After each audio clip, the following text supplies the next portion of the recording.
ಕೇವಲ ಬೆಂಗಳೂರು ಮಾತ್ರ ಅಲ್ಲ, ರಾಜ್ಯದ ಬೇರೆ ಬೇರೆ ಕಡೆಯಲ್ಲೂ ಕೂಡ ಸಾಕಷ್ಟು ಮಳೆ ಆಗಿದೆ. ಅದೇ ರೀತಿಯಾಗಿ ಧಾರವಾಡದಲ್ಲಿ ಮಳೆಯ ಪರಿಣಾಮ ಶಾಲೆ ಮೇಲೇ ಮೇಲ್ಛಾವಣಿ ಹಾನಿಯಾಗಿದೆ. ಯಾಕಂತಂದರೆ ಮಳೆ ಅವಾಂತರ ಅಷ್ಟರ ಮಟ್ಟಿಗಿತ್ತು. ರಣಮಳೆ, ಗಾಳಿ, ಬಿರುಗಾಳಿ ಅಂತೀವಲ್ಲ ಹಾಗೆ ಆ ಬಿರುಗಾಳಿ ಮಳೆಗೆ ಅಬ್ಬರಕ್ಕೆ ಶಾಲೆಯ ಮೇಲ್ಛಾವಣಿನೇ ಕುಸಿದು ಬಿದ್ದುಬಿಟ್ಟಿದೆ. ತಪ್ಪಿ ಶಾಲೆಯಲ್ಲಿ ಮಕ್ಕಳಿದ್ರೆ ಏನು ಗತಿ ಅಂತ ಊಹೆ ಮಾಡೋದಕ್ಕೂ ಸಾಧ್ಯ ಆಗಲ್ಲ. ಅಂತಹ ಪರಿಸ್ಥಿತಿ, ಶಾಲೆಯ ಮೇಲ್ಛಾವಣಿ ಕುಸಿದು ಬಿದ್ದಿದೆ. ಧಾರವಾಡ ತಾಲೂಕಿನ ದೇವರ ಹುಬ್ಬಳ್ಳಿ ಗ್ರಾಮದ ಶಾಲೆಯ ದುಸ್ಥಿತಿ ನೋಡಿ. ಸರ್ಕಾರಿ ಶಾಲೆಗಳು ಅಂತ ಹೇಳ್ತೀವಿ. ಸರ್ಕಾರಿ ಶಾಲೆಗಳನ್ನು ಮೇಲ್ದರ್ಜೆಗೇರಿಸುವ, ಸರ್ಕಾರಿ ಶಾಲೆಗಳಿಗೆ ಮೂಲಭೂತ ಸೌಕರ್ಯಗಳನ್ನು ಕಲ್ಪಿಸುವ ನಿಟ್ಟಿನಲ್ಲಿ ಯಾವ ಸರ್ಕಾರಗಳು ಕೂಡ ತಲೆ ಕೆಡಿಸ್ಕೊಳ್ತಾ ಇಲ್ಲ. ಈಗ ಬಂದ ಕಾಂಗ್ರೆಸ್ ಸರ್ಕಾರ ಆದರೂ ಏನು ಮಾಡುತ್ತೆ ಅನ್ನೋದನ್ನು ನಾವೀಗ ನೋಡಬೇಕಾಗತ್ತೆ. ನೋಡಿ ಎಷ್ಟರ ಮಟ್ಟಿಗೆ ಆ ಮೇಲ್ಛಾವಣಿ ಹಾರಿ ಹೋಗಿದೆ, ಫುಲ್ ಕಂಪ್ಲೀಟಾಗಿ ಹಾರೇ ಹೋಗ್ಬಿಟ್ಟಿದೆ. ಇತ್ತೀಚೆಗಷ್ಟೇ ಛಾವಣಿಗೆ ಶೀಟನ್ನು ಹಾಕಿದರು.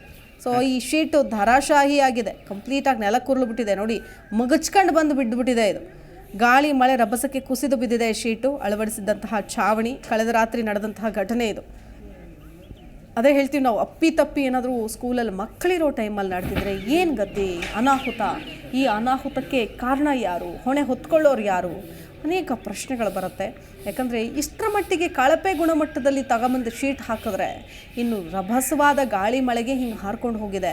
ಇದು ಸಣ್ಣ ಮಳೆಗೆ ಇನ್ನು ಮುಂದಿನ ದಿನಗಳಲ್ಲಿ ದೊಡ್ಡ ಮಳೆ ಬಿರುಗಾಳಿ ಬಂದಾಗ ಏನು ಕತೆ ಅಂದರೆ ಇಲ್ಲಿ ಸರಿಯಾದ ಕಾಮಗಾರಿ ಒಂದು ಕಡೆ ಆಗಿಲ್ಲ, ಕ್ವಾಲಿಟಿ ನಿರ್ಮಾಣ ಆಗಿಲ್ಲ.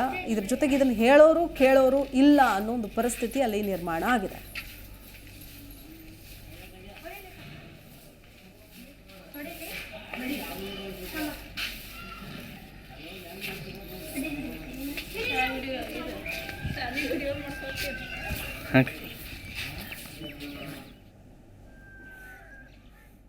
ಈ ಕುರಿತು ಮತ್ತಷ್ಟು ಡೀಟೇಲ್ಸ್ ಕೊಡ್ತಾರೆ ನಮ್ಮ ಪ್ರತಿನಿಧಿ ವಿಠಲ್. ದೂರವಾಣಿ ಸಂಪರ್ಕದಲ್ಲಿ ಜಾಯ್ನ್ ಆಗ್ತಾರೆ. ವಿಠಲ್, ಏನು ಹೇಳಬೇಕು, ಯಾವ ಭಾಷೆಯಲ್ಲಿ ಹೇಳಬೇಕು? ಅಪ್ಪಿ ಶಾಲೆಯಲ್ಲಿ ಮಕ್ಕಳಿದ್ದಾಗ ಈ ಪರಿಸ್ಥಿತಿ, ಘಟನೆ ನಡೆದಿದ್ರೆ ಏನು ಗತಿ, ಏನು ಹೊಣೆ ಹೊತ್ಕೊಳ್ಳೋರು ಯಾರು? ಇಷ್ಟು ಕಳಪೆ ಗುಣಮಟ್ಟದ ಕಾಮಗಾರಿ ಮಾಡಿದಾರಲ್ಲ, ಇವ್ರಿಗೆ ಹೇಳೋರು ಕೇಳೋರು ಯಾರು ಇಲ್ವಾ? ಶಿಲ್ಪ, ಏನು ನಿನ್ನೆ ಸುರಿದಂತ ಭಾರಿ ಮಳೆಯಿಂದಾಗಿ ಕೂಡ ಅಲ್ಲಿ ದೇವರಹುಬ್ಬಳ್ಳಿ ಶಾಲೆ ಈಗ ನೆಲಸಮವಾಗಿರುವಂತದ್ದು. ಏನು ಕಳೆದ ಬಾರಿ ಸುರಿದಂತ ಭಾರಿ ಮಳೆಗೆ ಕೂಡ ಅಲ್ಲಿನ ಶೆಡ್ ಕೂಡ ಕಿತ್ಕೊಂಡು, ಮೇಲ್ಛಾವಣಿ ಕೂಡ ಕಿತ್ಕೊಂಡು ಹೋಗಿರುವಂತದ್ದು. ಕಿತ್ತುಕೊಂಡು ಹೋದಂತ ಸಂದರ್ಭದಲ್ಲಿ ಮತ್ತೆ ಅದನ್ನ ಮರಳಿ ತಾತ್ಕಾಲಿಕವಾಗಿ ಏನು ಮುಂಭಾಗದಲ್ಲಿ ಅದನ್ನ ತಾತ್ಕಾಲಿಕವಾಗಿ ನಿರ್ಮಾಣ ಮಾಡಲಾಗುತ್ತದೆ. ಆದ್ರೆ ನಿನ್ನೆ ಸುರಿದಂತ ಭಾರಿ ಗಾಳಿ ಮಳೆಗೆ ಕೂಡ ಅದು ಮತ್ತೊಮ್ಮೆ ಇದೀಗ ಕಿತ್ತುಕೊಂಡು ಹೋಗಿರುವುದರಿಂದ ಅದರಲ್ಲಿ ಸಾರ್ವಜನಿಕ ಕೂಡ ಈಗ ಸಾಕಷ್ಟು ಆಕ್ರೋಶಕ್ಕೆ ಕಾರಣವಾಗಿರುವಂತದ್ದು. ಯಾಕಂತಂದ್ರೆ ಇನ್ನೂ ಕೆಲಸ ಮಾಡಿ ಅಲ್ಲಿ 1 ವರ್ಷ ಕೂಡ ಆಗಿಲ್ಲ. ಅದಂತ ಸಂದರ್ಭದಲ್ಲಿ ಕೂಡ ಈಗ ಅದು ಮತ್ತೆ ಕಿತ್ತು ಹೋಗಿರೋದು ಕೂಡ ಈಗ ಗ್ರಾಮಸ್ಥರಲ್ಲಿ ಕೂಡ ಸಾಕಷ್ಟು ರೀತಿಯ ಒಂದು ಆತಂಕ ಕೂಡ ಶುರುವಾಗಿರುವಂತದ್ದು. ಒಂದು ವೇಳೆ ಶಾಲೆ ಶುರುವಾಗುವ ಸಂದರ್ಭದಲ್ಲಿ ಏನಾದರೂ ಈಗ ಒಂದು ಅನಾಹುತ ಸಂಭವಿಸಿದ್ರೆ ಅಲ್ಲಿ ಸಾಕಷ್ಟು ನೋವುಗಳು ಆಗುವಂತ ಸಾಧ್ಯತೆ ಕೂಡ ಇರುವಂತದ್ದು. ಆ ಒಂದು ಹಿನ್ನೆಲೆಯಲ್ಲಿ ಕೂಡ ಇದೀಗ ಮತ್ತೆ ಅದನ್ನ ಮರಳಿ ತಾತ್ಕಾಲಿಕವಾಗಿರೋದನ್ನ ಪೂರ್ಣ ಪ್ರಮಾಣದಲ್ಲಿ ಮಾಡಬೇಕು ಅನ್ನೋದು ಕೂಡ ಈಗ ಗ್ರಾಮಸ್ಥರ ಒತ್ತಾಯವಾಗಿರುವಂತದ್ದು. Shilpa, okay, thank you Vittal ಡೀಟೇಲ್ಸ್ಗಾಗಿ.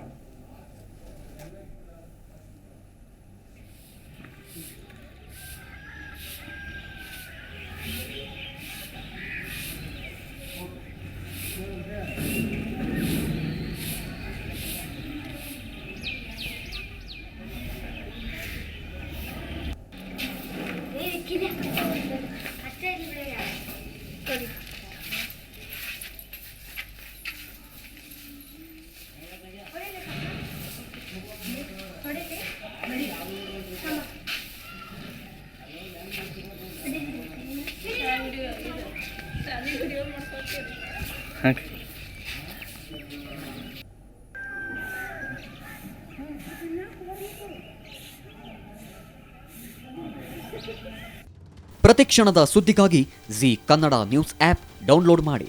Live TV, latest updates, entertainment, lifestyle, technology ಸುದ್ದಿ ನಿಮ್ಮ ಅಂಗೈಯಲ್ಲಿ.